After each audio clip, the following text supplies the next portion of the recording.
And hey, everybody, welcome to another Great Lakes Divide live stream here on YouTube. I'm your host, Adam Biggers. You can follow me on Twitter at AdamBiggers81. You can follow Great Lakes Divide on Twitter at GL Divide and on Facebook at Great Lakes Divide. Thanks to our title sponsor, FederalWilliams.com, for providing the show. That's FederalWilliams.com. Visit or contact Mike Williams. You can visit him too, but contact Mike Williams for all of your realty needs in the state of Michigan, Lansing, Traverse City, Grand Rapids, Flint, Detroit, wherever you are, Ann Arbor, East Lansing. Mike Williams and FederalWilliams.com can help you out. It's Friday. It's my favorite day of the week. Hopefully you have a job, but if you don't, hopefully you have something to do. And if it's your day off, try not to get fired. Jay Van Sykes says, what's up, Adam? Hey, Jay, thanks for joining. I'm going to tweet the live link. We're going to get into the regular Friday routine, score predictions. I want to welcome back Mr. Spots as a sponsor of the podcast. So thanks to Tim and Keith down there at 808 State Street in Ann Arbor. Really appreciate the support. So the score predictions will be brought to you by every week, Mr. Spots. So we'll get into that. I'm sticking to my score prediction that I made earlier in the season. So we'll get into that. And then we'll also kind of discuss Maryland a little bit and whatever other questions that you guys have. So I'm going to tweet the link here. We'll have a podcast up later today. Ryan Schuling and I will record a podcast for your listening pleasure.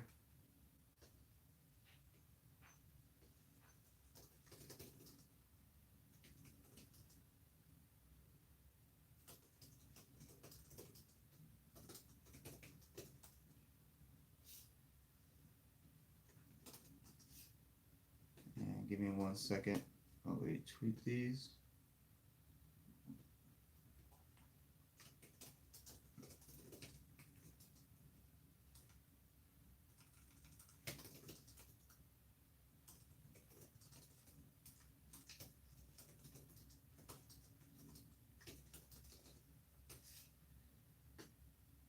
Okay, we tweeted that, and I guess hold on. We have a response and anticipation. This is from Joey Crisco.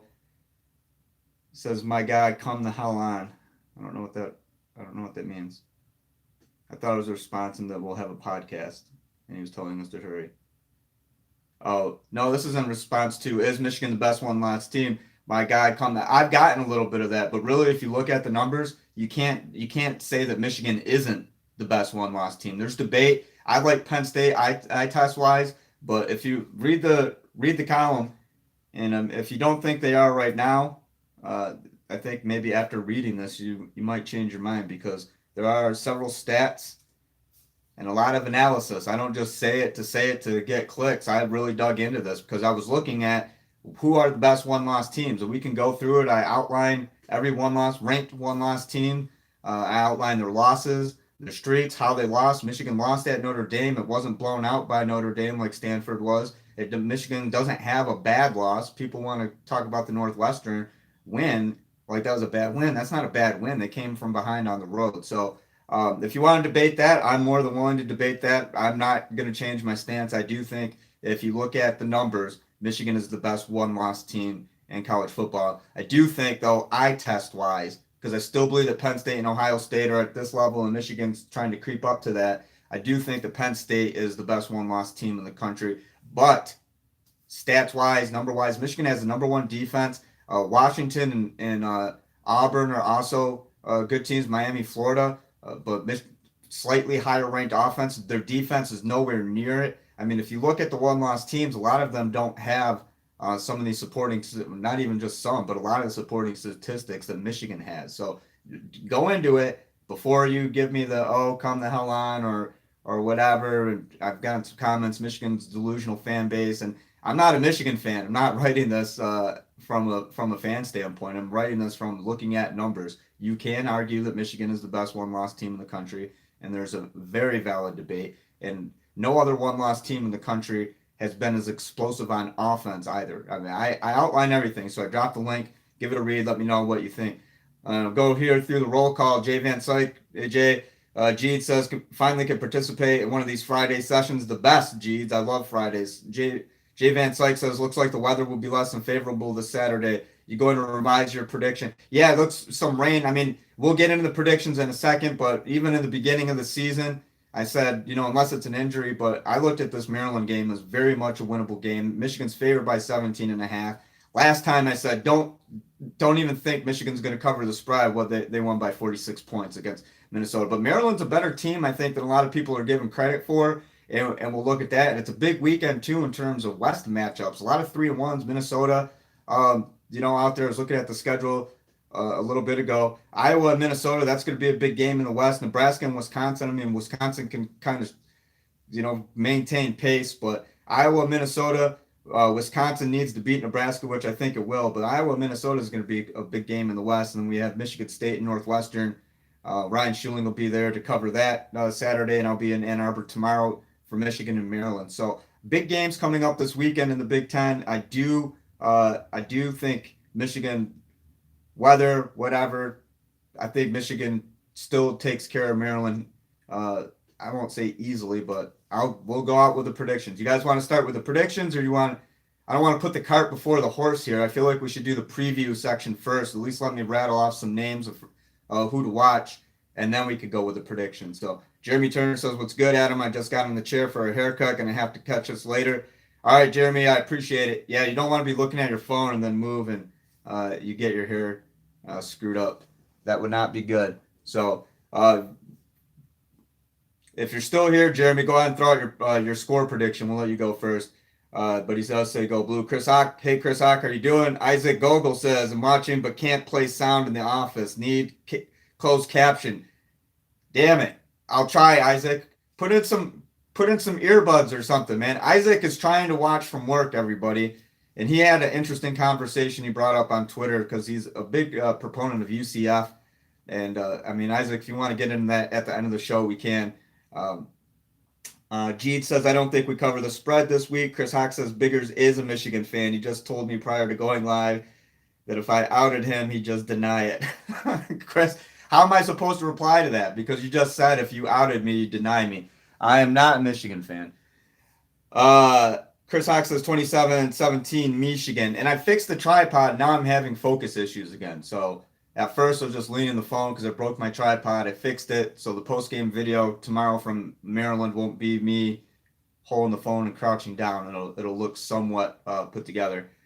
Isaac Gogol says, I'll have to watch it later, man. Also maybe throw UCF into the Big Ten talk. That was the talk, Isaac. Isaac wants to see UCF in the Big Ten so bad, and he brought up some points about the Orlando market and the enrollment and all this other stuff. I just don't see it happening due to travel. But Isaac was firm on his point. I can appreciate that he sticks to his guns. So Asim Lodi, let me know if I said that. Asim Lodi. Hey Adam, I saw an article yesterday on ESPN mentioning that Michigan should be favored in every game up until Ohio State. You think we're receiving too much love? Luckily, Penn State and Whiskey are at home.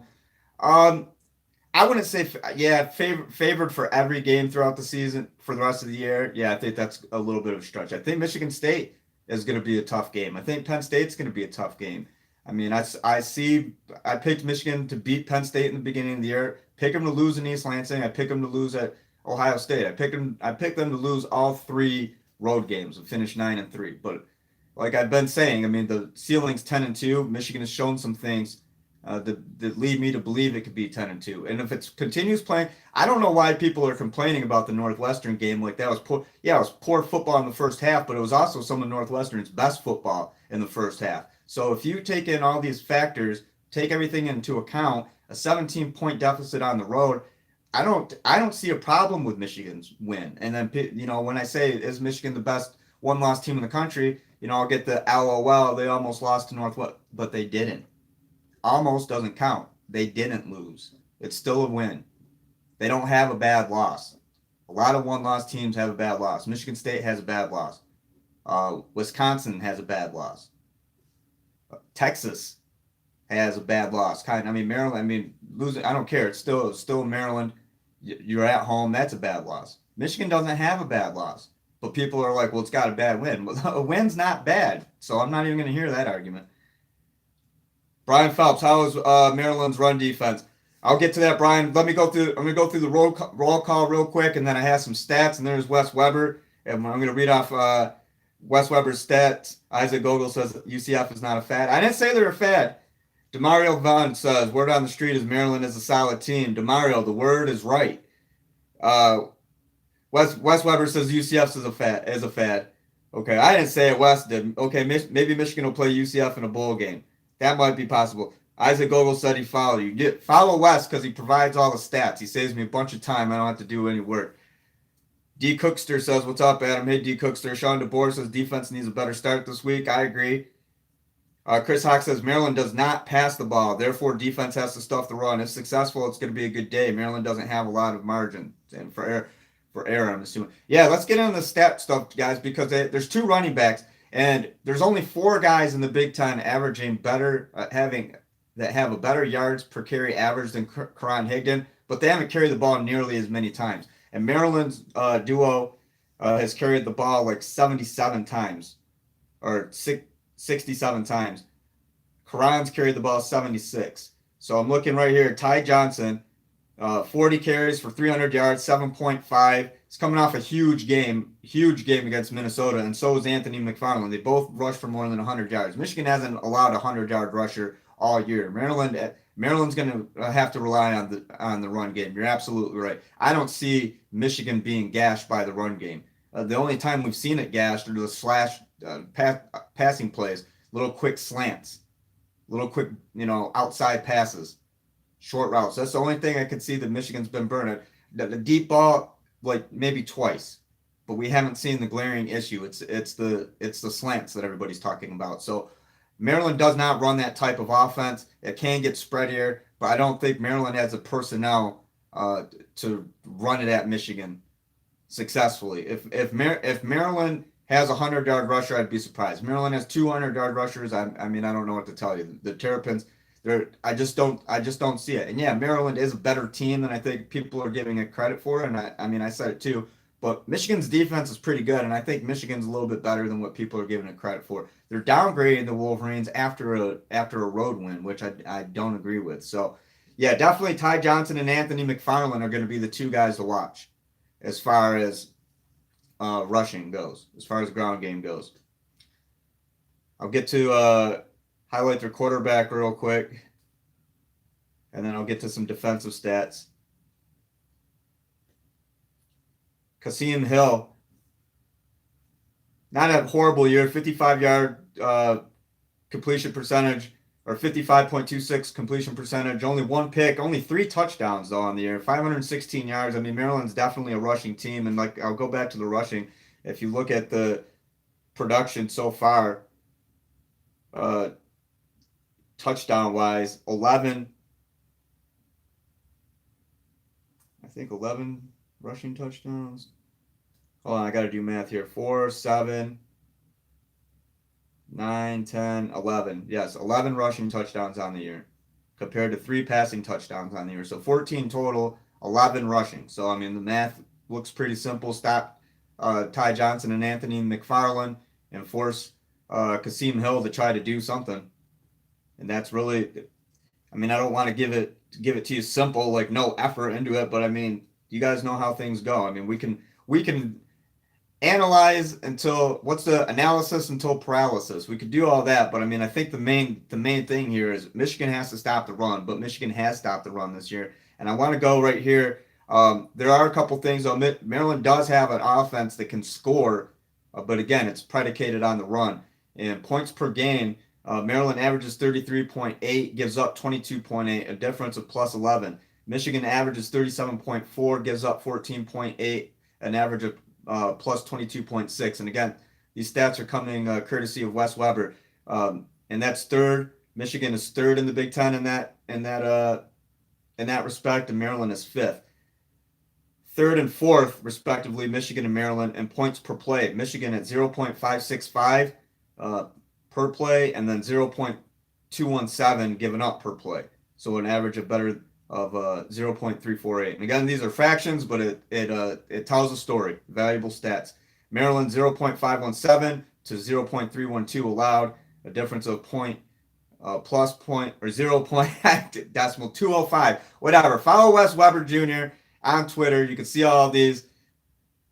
I'm over here stumbling on these, but I mean the The one thing that Maryland leads the Big Ten in rush yards per game, 258.5, allows 104, a difference 154.5. Michigan has the third best rushing the offense in the Big Ten and the third best passing offense. Michigan is like the most balanced team in the country numbers wise, and that's another reason why I say Michigan.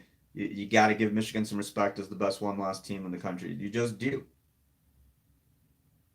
Jeed says dual threat Q quarterback. Yes, definitely. Rock City says what's good, Adam. Hey, Rock City. Maryland number 14 pass offense in Big Ten, and Wes Weber says Maryland rushes on 67% of their plays. Exactly. Just adding to that. End of the day, they got to stop that duo of running backs, Anthony McFarland and Ty Johnson. I think if Michigan does that successfully, we'll get in here to the score predictions brought to you by Mr. Spots in Ann Arbor, 808 State Street, MrSpotsAnnArbor.com. We'll get into that right here. So Jeed says 205 and 206 offensive yardage for Michigan. Yeah, very balanced.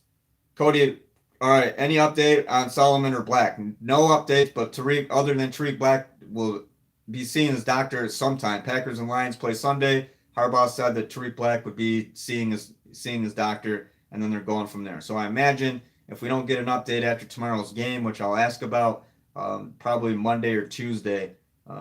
Monday or Tuesday will be the next time we hear. So unless Tariq Black makes an announcement himself on social media. So Isaac Gogol said, I would assume Frost regrets going to Nebraska. I don't think they'll ever be good enough to steal another natty. And yes, Cody, Luigi's out for the year. So, guys, let's get into your score predictions. How about that? Again, brought to you by Mr. Spots in Ann Arbor, 808 State Street in Ann Arbor. My favorite steak sandwich. I'm going 35-10 Michigan. Michigan's favored by 17.5. Let's see your guys' point predictions. So let's roll them out right now. I'm going to go on Twitter and see if we have any other responses. And again, at Adam Biggers81 on Twitter, follow me. Sparty Homer says, wake me up when Michigan defeats a rival and ranked team or a team with a winning record. And from somebody with a handle Sparty Homer, that makes sense. Wake me up when they beat a good team. Gaines Gromick. And I'm assuming these are Michigan State fans. And again, I don't like to get into trolling and everything like that, but Michigan State lost on the road to Arizona. Arizona State. Last second field goal. That was a very winnable game. Chris Hawk, $10. Got a jet. Catch the replay later. Peace, everyone. Hey, I appreciate it, Chris. Yeah, participate in Super Chat, guys. You get the highlighted comment. Of course, I thank everybody for watching and thank everyone for the support. If you do want to donate, because we're not going to do the subscription thing. This is essentially the subscription service. So if you want to donate, go ahead. Yeah, definitely, Gene. So, wow, that's huge. Appreciate it, Chris. You're the man. We'll get some T-shirts going. Chris is a big supporter of the podcast as well. He wants to get some T-shirts going. I think maybe with Wes Weber's logo, we might have something going on here. Let me know if you're interested in those. Whitney Jackson says 35-10 Michigan. I think Devin Bush has a big game. Whitney, you are on the same page as me. Jay Van Sykes says 31-3. Jeed says 27-13. Wes says 37-20. And again, I'm going 35-10, guys. If you want to go after the score predictions, we'll go player of the game predictions since Whitney's already leading us there. 35 with Devin Bush having a big game. I can see that happening. David says 31-17. Michigan. Shea 300 yards through the air. 2 touchdowns. Karan 145 yards and 1 rush. David, Nostradamus. If this happens, you are a clairvoyant. You are a clairvoyant, sir. Player of the game. Jeed says Josh Ross. I think Chase Winovich has been Chase Winovich is revved up. But I feel like Chase is an easy pick. Because, he's always, if he's not the player of the game, he's one of the players of the game. Wes Weber with the $1.99 Super Chat contribution. I appreciate it, Wes. Thank you. My player of the game, Chase, you would say, let's go offensive and defensive. Pick your offensive and defensive player of the game. If you haven't already made your score prediction. So we'll just do both of those simultaneously. Score prediction, offensive, defensive player of the game. If you want to get really in depth like David, Nostradamus over here, you could say Shea 300 yards through the air, 2 touchdowns, and Karan 145 yards and a rushing touchdown. And Cron's rushed for 100 yards 3 or more times this year. So I think that's 145. I'll go 100 with Cron. I'm with you on that. Jeed says we should do a 3 stars of the game instead, like in the NHL. We could do that too, guys. I do this live stream is to tell you guys what I know from going down there, availability, and like the reporter coverage. But I also do it because I want it to be like a kind of like a forum where you guys tell me what you want the podcast, the live stream to be. What are you most interested in? Okay, offensive player, defensive player. Let's go 3 stars like NHL. I like that. I'm a hockey fan. I like it. So many playmen. Yeah, and geez, you're right because it's hard. Will Hart. Will Hart's had a hell of a year. He's on the Ray Guide Award watch list now. Will Hart punting his way to All-American status, 50 yards plus per punt, been invaluable to Michigan's special teams. There's a lot of guys. Kwity Paye's coming up right now. Lawrence Marshall's had a good year. Brandon Watson quietly has had a pretty good year. There are so many guys, and then you guys watch enough college football. You know that it takes one play. Josh Metellus, that pick 6 before halftime against SMU, that was a big interception. He had another big interception the following week against Nebraska, tip at the line by Lawrence Marshall. That kind of stuff changes the momentum. So yeah, give me your 3 stars of the game. How's that? We'll do that. That's what we're gonna do it now. Thanks to Jeeds coming up with a segment. 3 stars of the game. Demario Vaughn says Michigan 31-10. Michigan defensive player of the game, Bush. Offensive player of the game, Higdon and DPJ. Public Pursuit says 27-24 Michigan, seeing a close one. Why do you see it so close, Public Pursuit? Are you hesitant because of the Northwestern game, or are there other reasons? Or are we not giving Maryland enough credit? Maryland does have a really good rush defense, 11 rushing touchdowns on the year, only 14 total touchdowns on the year, though, 3 passing. Runs 67% of the time, like Wes Weber stated. So, that's a... Cody Pleischer says, Evans back yet, Biggers. No, Cody had no update, no new update on Chris Evans other than he's questionable, and same for Rashan. We've been talking for a few weeks now, and I've been saying, Rashan told me after the Notre Dame game, once they got back, it was on a Tuesday availability, maybe a Monday or Tuesday availability, I'm forgetting. And I asked Rashan if he's 100%. He said yes, but we know guys get dinged up. What is 100%? What is healthy? I'm telling you that there's something going on with Rashan Gary's, and I believe it's his right shoulder. There's something going on there. I don't know the extent of the injury, but he's not 100%, and we can see that because they've taken him out, and he was ruled questionable this week by Coach Jim Harbaugh during the Monday press conference. So we know that much to be true. That's the only update that I have. Demario Vaughn says just let Rashan rest this week. Honestly, Quity's been pretty good. Aiden Hutchinson's been pretty good.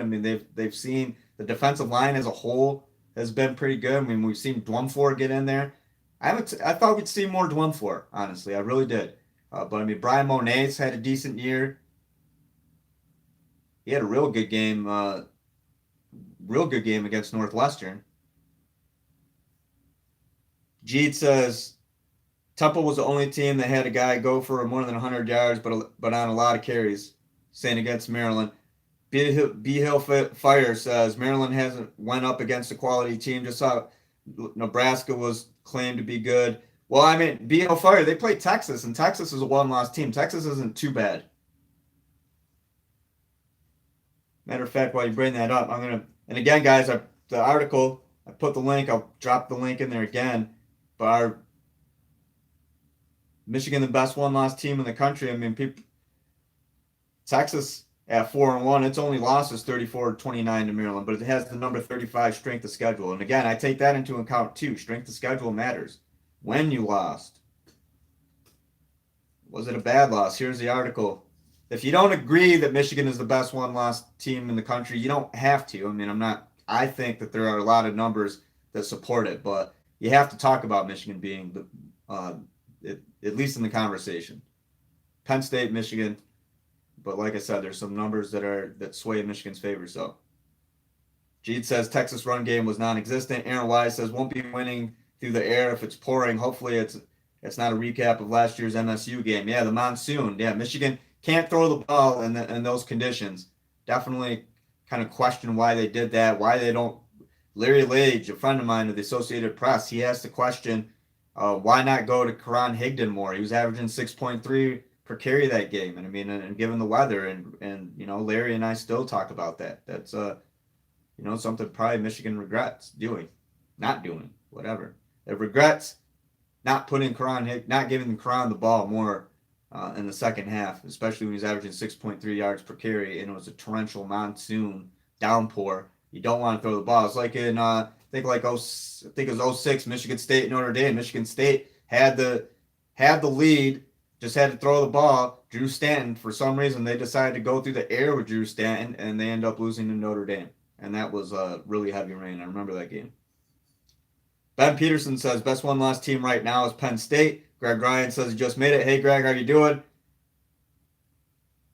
Ben Peterson says, Adam, were you on campus for assistant coaches availability? No, I wasn't, guys. I was doing a lot of behind-the-scenes stuff, getting things set up for basketball season and later in football season, so I was only able to make it down there Monday. But I'll be back down there, regular schedule now, Monday, Tuesday, Wednesday, and game day. Just we had to square away some things. I was taking care of some loose ends and things like that. So wasn't able to get down there as much as I should have this week. So my apologies for that. I will be down there next week and after. Wes Weber says Don Brown this week was on point about personal criticism toward players. These are young student athletes. Need to remember that. Yeah, and that's a great conversation, Wes. That I almost feel like I want to dedicate that to another live stream. Wes and I had talked about this. Jim Harbaugh's emphasis on the student athlete, and I mean, we all saw David Long's tweet, and this goes back to I feel like Michigan fans.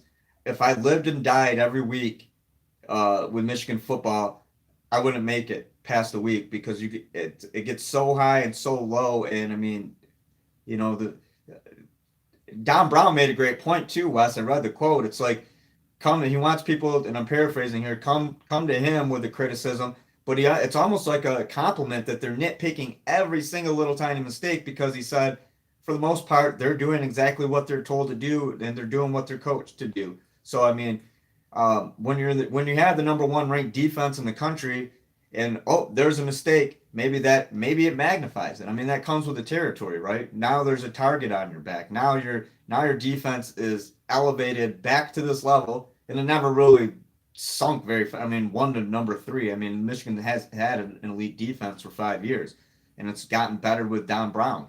And when you're used to at that level, and then you get the criticism. Okay, well, maybe I can understand that, but I mean, David Long made a great point. If you can't check him or understand man coverage, a lot of times it's a risk to reward factor. If you can't understand that, then you don't really have any room to criticize him. Sean DeBoer says 33-13 Michigan, Bush on defense and Karan on offense. B. Hillfire says Maryland could not run the ball against Texas. 3.1 rushing yards per play. Matt Crittenden says, I'm a man, I'm 40. Matt Crittenden, I'll be 40 in 3 years. Well, less than 3 years. Or no, just a little more than 3 years. Sorry, 3 years and 2 months. Sorry, time's slipping. My memory's fading in my old age. Greg Ryan says 28-17 Michigan. Wes Weber says, well said. The best will be criticized. Travis Scott. Hey, Travis, I like your music. Defense isn't the problem. It's inconsistency on offense. Is it really? I mean, they've put up 3 40-point games, went over 51, 56. I mean, 56, 45, 49. You've got a running back who's rushed for more than 300 yards. I don't think it's – I'll say slow start, but, I mean, I wouldn't say this is an inconsistent offense. I mean, it's pretty balanced. Wes Weber says 44. Greg Ryan says, I don't know why everyone's so upset. This team isn't that bad. We lost to a good team on the road. Exactly, Greg. That's what I've been trying to say. The point of the point is why are, and there's actually people who, I had this discussion on Twitter the other day, and the guy was adamant about his stance that they want to see Dillon and over Shea Patterson. You're kidding me. I mean, I don't even want to get into it. It's going to rile me up. You don't want Shea Patterson as quarterback right now. It blows my mind. Ask any other team in college football, would you want Shea Patterson as your quarterback, right? Unless he just absolutely doesn't fit the system. But looking at his numbers, only 2 interceptions. He's got 7 touchdowns. I don't know what his yard total is right now. I got to look it back up. But his completion percentage is through the roof. It's like 65%. I mean, you don't want Shea Patterson as your quarterback. He makes plays. I mean, if I'm a football coach, and I run that type of offense, I want what Shea Patterson's doing right now. I'd say yes, please. I don't see the problem. Mark Walsh says, "What's up, Adam? I'm late. Work the 11 p.m. to 7 a.m., but I'm up and off all weekend. I like Michigan to win 38-13. By the way, great show. Go Blue." Hey, Mark, I appreciate it. Yeah, thanks, guys. Everybody watching, everybody supporting. I appreciate it. And again, subscribe to the channel if you haven't already. Check out the website, greatlakesdivide.squarespace.com. I've just added the new YouTube and video interview tab, so everything's on the site. You'll be able to catch the live streams if you miss them live. You'll be able to see all the player interviews from myself, the Michigan interviews, and from Ryan Schuling, the Michigan State interviews. Of course, there's a podcast tab on there in the blog, so everything set in one place. We're on iTunes, Spotify, Podcast Addict. Ryan set all that up for us, so we've been working to get everything integrated and everything kind of the structure on there. I'll use Ryan's analogy. Got to have the Christmas tree before you put the ornaments on it. So we had to get the Christmas tree up, and now we're putting the ornaments on it. So Wes Weber says, Greg, a national champ year. Clemson won because NC State missed a chip shot field goal. Greg says he's 42. B Hill Fire says Michigan has outscored Maryland 94-13 in the last 2 games. That's a good stat, too. Yeah, I mean, what was the score last year? That was like...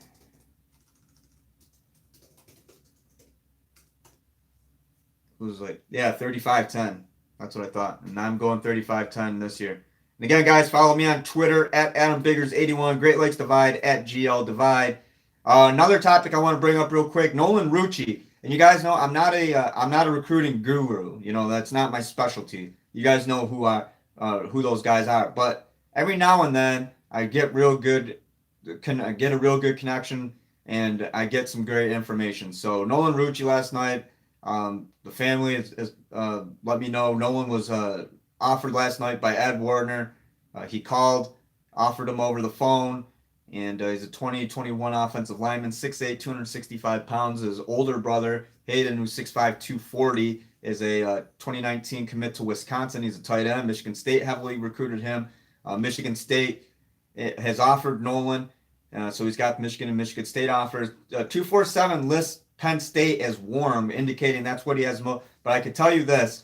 If his interest is warm, and I'll be talking with Nolan next week and Hayden, hopefully going to have both of those guys on the podcast, and Todd, their father, and maybe their mom, Stacy, too. The athletic family. Todd played for the Patriots. He played football at Penn State. Stacy played field hockey at Penn State. But in no shape or form do they push their kids to Penn State.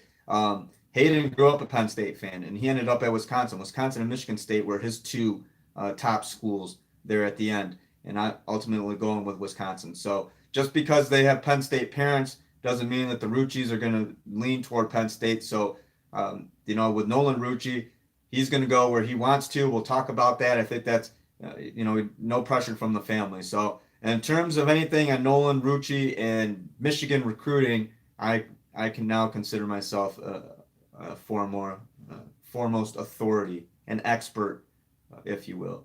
But not on all the rest of the recruits. I'm sorry. I try to do as much as I can, but recruiting is not my specialty. I'm sorry. Travis Scott says Shea's a great quarterback. Just would like to see Harbaugh open up the playbook a little bit more. Hopefully that will happen when we get into the gauntlet. We've seen it, haven't we? I mean, the SMU game, we saw balance there of run, dominate with the run. Western Michigan, balance SMU, not dominate with the run. I mean, go to the pass, set the tempo with Chris Evans. And we saw the playbook open against Nebraska. I think we have seen it. Greg Ryan says, with $1.99, this is a hot topic. Thanks, Greg, for contributing to the Super Chat. Again, guys, if you want to support the show, feel free. Super Chat is available. He says, what about the bench Gary for pay talk? That's also funny. You have Aiden Hutchinson and Kwity Paye who could get in there in terms of, to cover if Rashawn's going to be out. Wes Weber Jr. says Chris Partridge is a great East Coast recruiter and Washington has been a huge addition. Jeed says Sharon Moore is excellent. Jeeds also says if we could land Quaverius Crouch, that would be huge. Michigan football, the vlog says, hey, love your show. Can you? Message retracted. I appreciated Michigan football, the vlog. Thank you. Jeed says Harrison Bailey is visiting this weekend, 2024 star quarterback. Yeah, see, you guys probably know. I mean, I don't know all that stuff like that, but I could tell you like Charles Thomas, for example, he's the first to commit to Michigan's 2019 class. Great relationship with Charles. Talk to him all the time. Real good kid. He's going to be a great player at Michigan, I think. I really like his attitude. He's done a lot in terms of, bonding the 2019 guys and kind of, every class. We see the same thing every year, but every class wants that, right? They want to add that brotherhood, and this is their class, and that's what you want. So, I mean, Charles has been a key figure in that. And so, yeah, there's certain guys that I can tell you things about with authority. And like with Dax Hill, I had communicated with him and known that Dax was interested in Michigan, but I hadn't communicated with him recently. So when he commits, not a big surprise to me because I know that Michigan was always on his radar. And like I said, I had conversations with him, and I actually interviewed him when he got back from a job interview. So he was out getting a job of some. I think we talked about this last time. I think it had to do with marketing or something like that. Had to go back in the DMs, but yeah, every now and then I will get the latest on a guy, and Todd and Stacy, the parents. They're big, like I said, big sports family. So Ben Peterson says, Greg Ryan, you are onto something. Michigan will need Gary as healthy as possible heading into the schedule after Maryland.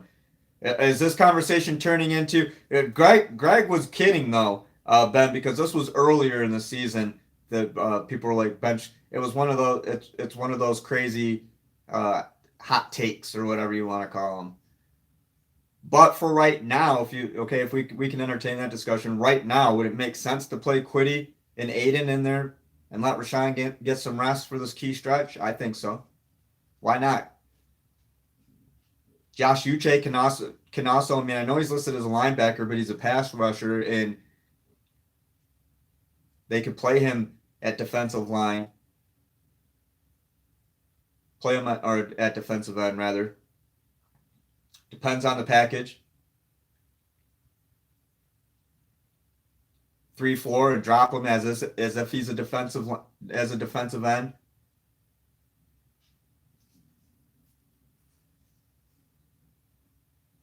B Hill Fire said heard Dax was a blanket last week. Yeah, that kid's good. Dax Hill's pretty good. And I don't even care if he's 5-star rated. Watch his film. The kid can play. Wes Weber says Michigan stops the run, they cover the spread. I agree, Wes. Michigan Football, the vlog says, sorry, I wanted you to give a shout out to my YouTube channel, Michigan Football, the vlog. You did that anyway. Thanks, and keep up the great work. Thanks for watching. Appreciate it. Jeed says we aren't good enough to rest potential NFL players. I mean, against Maryland, probably, I would think. And they're deep enough there. I saw a comment. Someone was talking about Michigan doesn't have depth at defensive end. When we just got done saying in the preseason, through camp, how deep this defensive line is. How deep has this defensive line been? Michigan has depth at defensive end. Demario Vaughn says they should make Uche defensive end. He doesn't get any pass coverage snaps. Jeed says stopping the run isn't automatic. It isn't, but Michigan's done pretty well this year so far. Greg Ryan says that will be enough. That will be tough, Wes. Also, their defense is ranked number 20. Maryland's no slouch. Yeah, Maryland's not a bad team, and I know I'm saying 35-10 Michigan.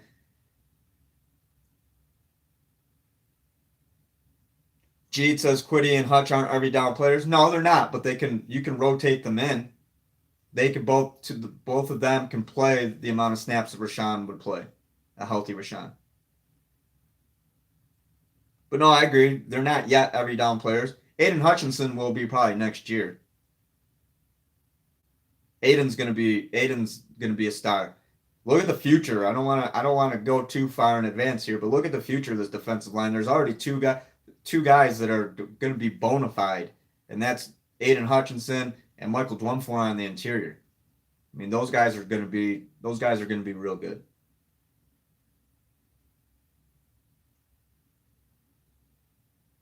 Any other questions, comments, guys? We're going 40 minutes. Again, follow me on Twitter at AdamBiggers81. If you like what you see, or if you don't, either way, if you'd like to contribute to the show, feel free. Any amount helps on the super chat. You could do that right there in the comments section. I appreciate that. We'll have a Great Lakes Divide podcast coming up later today, previewing Michigan State and Northwestern, and then also talking about Michigan versus Maryland, basically what I discussed with you guys, but I'll probably bring up some other points.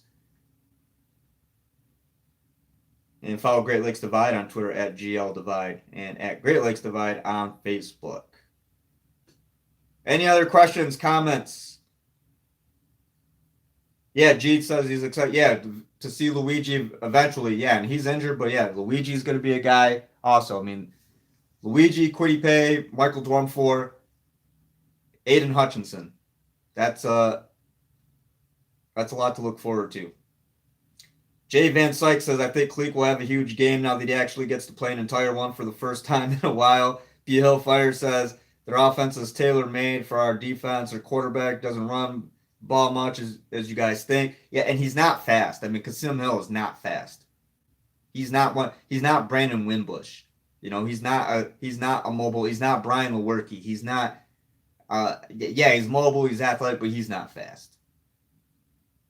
Travis Scott says, and Aubrey Solomon. Yeah, exactly. And Aubrey's been injured this year. I mean, so there's a lot to look forward to on that defensive line. Hinton, yeah, when Hinton gets here.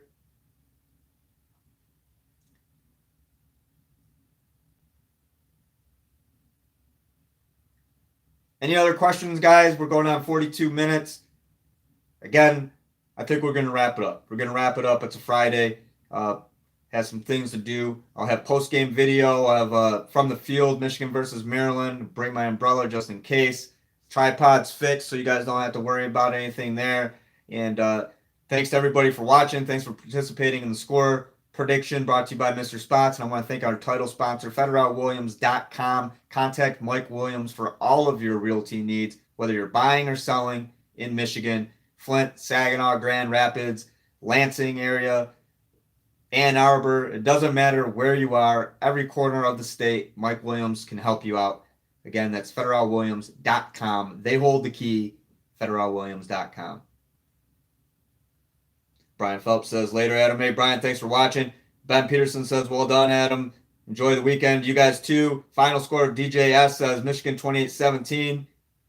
Jeet says, does Michigan State beat Northwestern? If the secondary doesn't get torn apart by Clayton Thorson and he doesn't start out hot like he did, we're going to talk about in the podcast and actually ask Mark D'Antonio pretty much that question. Not if they beat him, but what they can do about Clayton Thorson. So that audio will be included in there. So again, thanks everybody for watching. I'm Adam Biggers. Follow me on Twitter at AdamBiggers81. I'll have all real-time updates during the game tomorrow. Post-game video of Jim Harbaugh and the available players, and also post-game analysis from the field. Hopefully not pouring, but like I said, I'll bring my umbrella. So watch out for all of that stuff. And again, Great Lakes Divide podcast with Ryan Schuling coming up later today too. So thanks for the support, guys. I really appreciate it. I'll catch you next time. Have a good rest of your Friday and enjoy the game tomorrow.